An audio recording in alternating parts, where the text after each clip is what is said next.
صل على سيدنا ومولانا محمد وعلى آل سيدنا ومولانا محمد وبارك وسلم وصل عليه. رب زدنا علما، رب اشرح لي صدري ويسر لي امري واحلل عقدة من لساني يفقهوا قولي. نو د فصل او د وصل مبارکه خبره اتره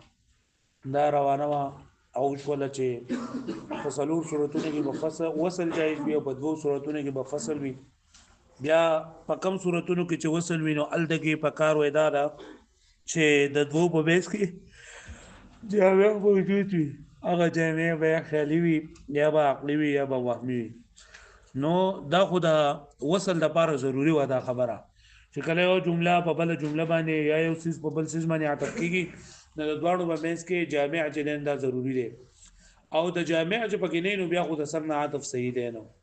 اوس د دې نه دا خبره کوي چې یو څو سيزونه د سيني چې هغه د وصل لپاره ضروری غونه دي او کدا په دې وصل کې د دې خبرو هم خیال وساتل شي نو دا به ډیر زیات خیسته بشي. دا خبره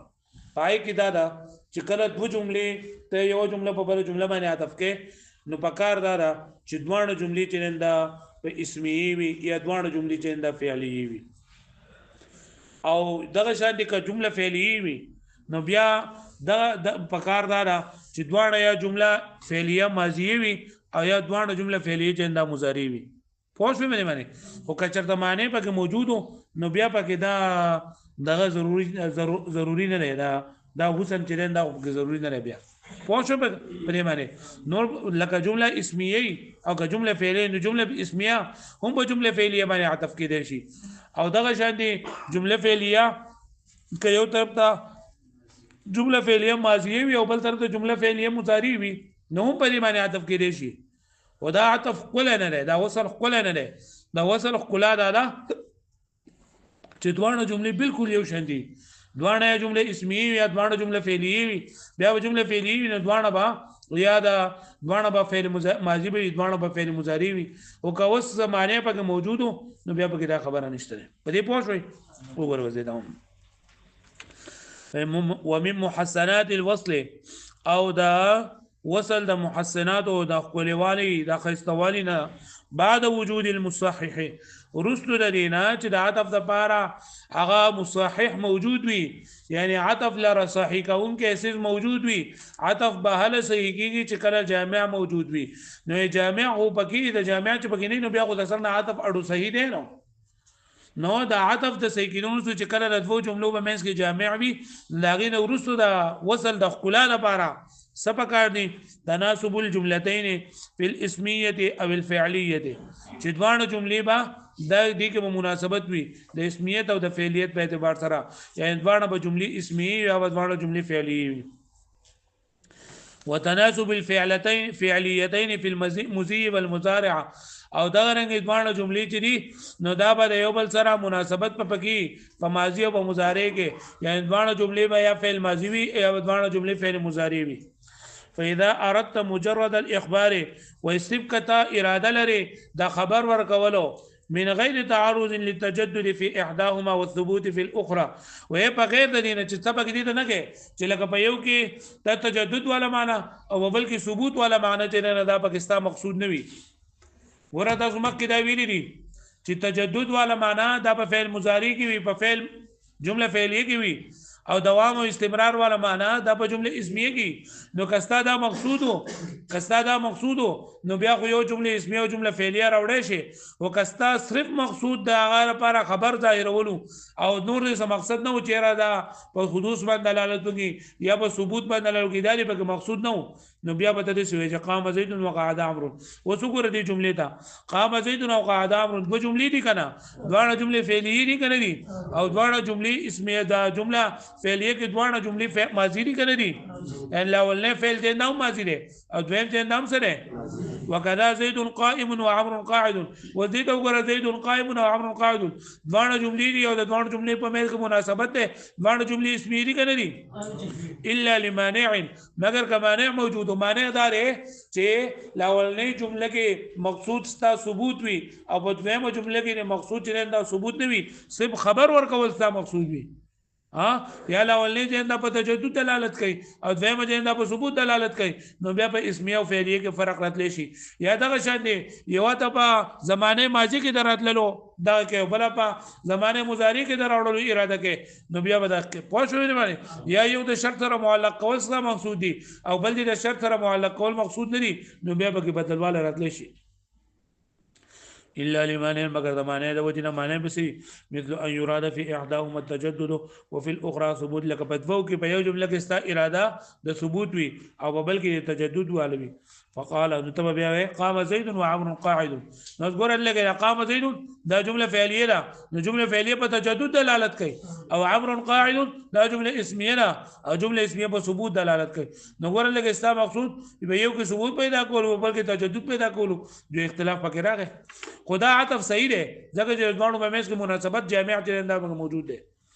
او يراد في احداهما المضي وفي الاخرى المضارع او بل یادا چې ستا مقصود په دوه کې یو دی چې تدا فعل د ماضي سره متعلق دی او دویم دا چې تدا فعل چې د مضارع سره معلق دی نو ته بیا وې چې زید قام وعمر يقعد زید قام د ماضي او عمر يقعد دا څه شری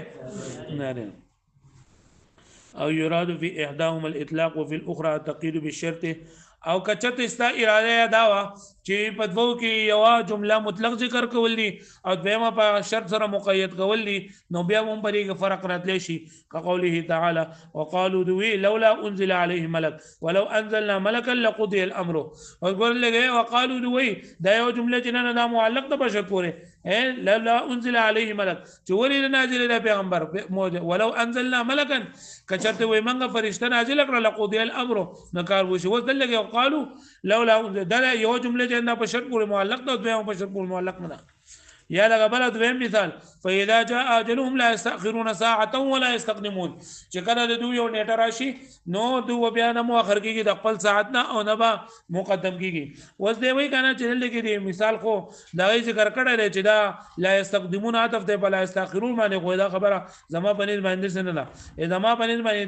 دا لکه د سره اذا جاء اجلهم لا يستاخرون ساعه او اذا جاء اجلهم لا يستقدمون دا سره دی زما پنځ باندې فعند نقول لا يستخدمون عطفا على الشرطيه قبلها واذا عطف دې په جمله شرطيه باندې چې دینه مخکله یعنی لا يستخدمون صرف لا يستاخرون باندې عطف نه لري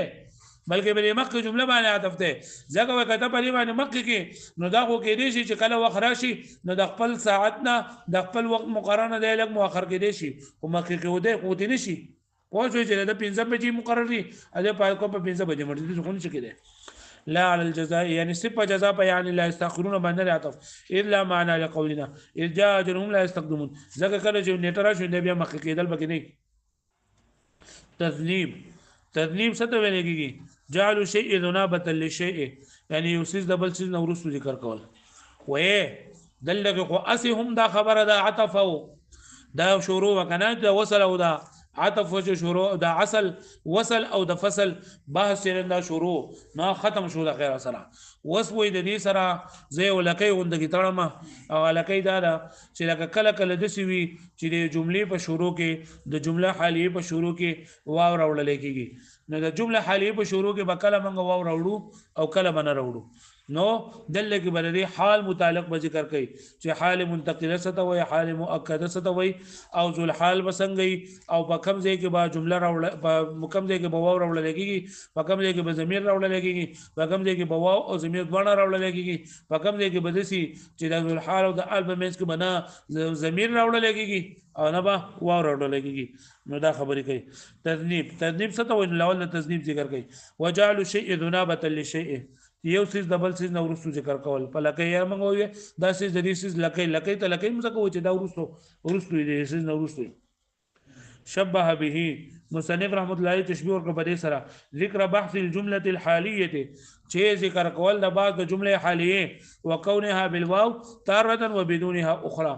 او کله کله دا جمله حالیه په واو سره راځي او کله کله بغیر دا ونه راځي عقيبه بحث الفصل والوصل لمكان التناسب ځکه د دوه په مېس کې تناسب موجود دی تناسب دا دی چې په جمله د معطوف علیه په مېس کې واو راځي او د جمله حالیه کې هم د واو حالیه او د ذل حال په مېس کې واو راځي نو واو د مناسبت ته وجنه چې دا عمر رفع دفته دا نو باس ټیم کې کې بدسي چې لکه هغه به واو حالیه به وي او صاحب بدن کې چردار چې دا واو معطوفه ده او دا واو عاطفه ده او دا مخ معطوف علی رسو معطوف ده حال دا چې معطوف علی به نه بلکې ابو ذل حال او حال وي د دې وجینا د دې مناسبت د وجنه دل کې دا ذکر کوي چې په کوم ځای کې بو وروړو په کوم ځای کې باندې وروړو نه اصل الحال المنتقله ان منتقله ان تكون بغیر واو چې په حال منتقله کې اصل دا چې دا بغیر دونه حال منتقله څه ته ویل کېږي یعنی هغه حال چې هغه د یو سیس سره د خپل ذل سره همیشه لپاره نه بلکې دا هغه بدلیږي را بدلیږي دا هغه بدلیږي نو اصل لکه ته جاء زید راکبا نو ځل لګي دا راکبا حال له او دا حال منتقله ده ځکه دا زید همیشه لپاره جننو همیشه لپاره دا زید جننه له سور نه پکا دغه معنی اوس ولې باندې سور نه دا حال منتقله وي الهغه پوه شو مې معنی نو اصل الحال اصل مراد سره الكثير والراجع يعني هغه چې زیات وي او ډیر راجح وي فيما يقال لك ولګي الاصل في الكلام والحقيقه في اصل بكلام کې حقیقت ته نو اصل په حال منتقله کې څه شي ان تكون بغیر واو چې دا بغیر څه نه وي دا واو نه وي احترز بالمنتقله عن المؤكده واذا لګي دا حال منتقله وي نو دا حال مؤکده نه اعراض وکړو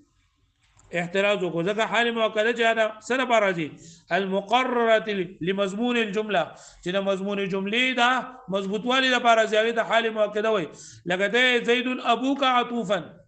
زید ستا پلار دی په داس ال کې جوړ ډیر زیات مهربانه دی نو زید ابوک عطوفا دی عطوفا دا حال د ذل حال او دا د ذل حال غ حالت مضبوط کړي دی ځکه پلار اسم مهرباني خو تا ورته دا مضبوط کړي فإنها يجب أن تكون بغير واو البتة ذکر دا واو دا حال مؤکده دا واونا واونا بغیر رضی همیشه لپاره ولی لشدت ارتباط بما قبلها ذکر دا حال مؤکده دا قلز العلسرا ډیر زیات ارتباط وي هغه په څه باندې باندې و دې نه بیا وجه بیانې چولې نو ګور یو خبره به موږ دا وکړه چې اوس کو دوی تصنیف کې با دغه ذکر کوي دا کم ځای کې بالا په جمله الیه کې باور وړل کې کم ځای کې باندې وړل کې نو یو خبره به موږ دا وکړه چې اصل په حال منتقله کې دا چې دا بغیر دا ورن ذکر شي او حال مؤکده کې اصل دا چې دا بغیر دا و نه ذکر کیږي پوه شو دې باندې